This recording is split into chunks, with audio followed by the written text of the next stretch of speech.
Hello again, this is Anthony McAvaney from thoughtconnected.com.au, welcoming you to part 3 of our 6-part series on how to develop a sustainable consulting business. Part 3, as you can see, we're going to be looking at two things: deciding on your product to offer online and deciding on a delivery platform.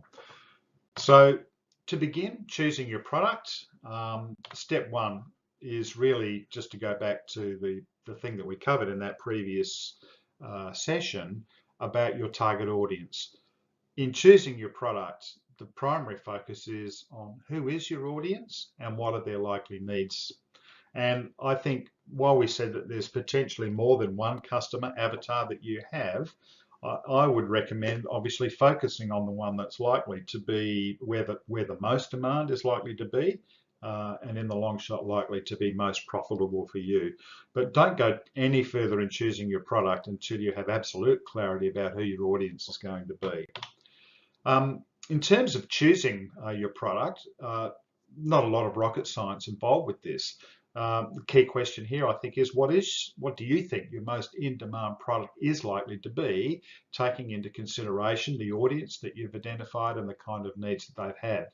And one of the things that you could potentially do, pretty obvious step, I think, would be just to look back at your history in working with and providing services to clients. So what are the things that you consistently deliver to the majority of your clients? What are the always in demand things that you deliver over and over and over again? And probably you already have some resources that you can simply pluck off your computer. It could be a handout, it could be a manual, it could be a website that you direct them to. You will already have potentially some resources that you provide to clients because you know the request is going to be coming.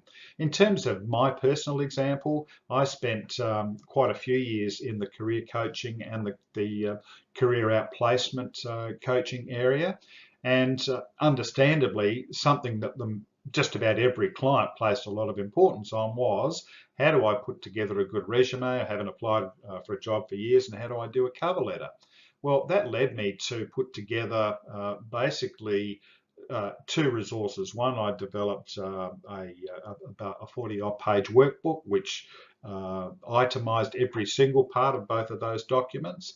And further to that, I also created a video series on both of those, on how to complete each and every one of those things. Now, I know that product, I knew from my own experience that product was going to be asked for again and again and again and again. And just to other considerations about choosing your product is, what do you already have? So, for example, if you're delivering how-to or coaching, do you use PowerPoint at this stage? Just think about some of those resources. So as you'll see in an upcoming session, if you use PowerPoint, you can easily create a video and put that into digital format and offer it online. So that's a consideration around choosing your product. I think something else which is important is what content do you always enjoy delivering? Because in turning stuff into digital content, you take away the personal dimension, and digital content sometimes can be fairly cold and clinical. So when you're working with this stuff, your passion and your enthusiasm for the topic needs to shine through. And if you're committed and engaged with your content, your audience is actually going to recognize that. So, they're the main considerations regarding your choice of product. Who is your audience and what do they need? What do you think your most in-demand product is likely to be? Do you have material already available that you present in other forms to your clients that could be turned into digital format? And do you like working with this stuff? I mean, life's too short to be working on products and services that you hate doing. So next we go on to deciding on a delivery platform.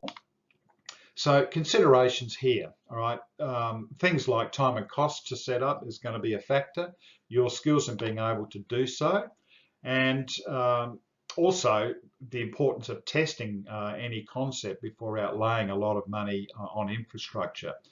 So as we've talked about in an earlier session, you need to send your customers somewhere online to access your products, whether that's a website, Facebook page, a simple landing page, thank you page, with some email delivery support.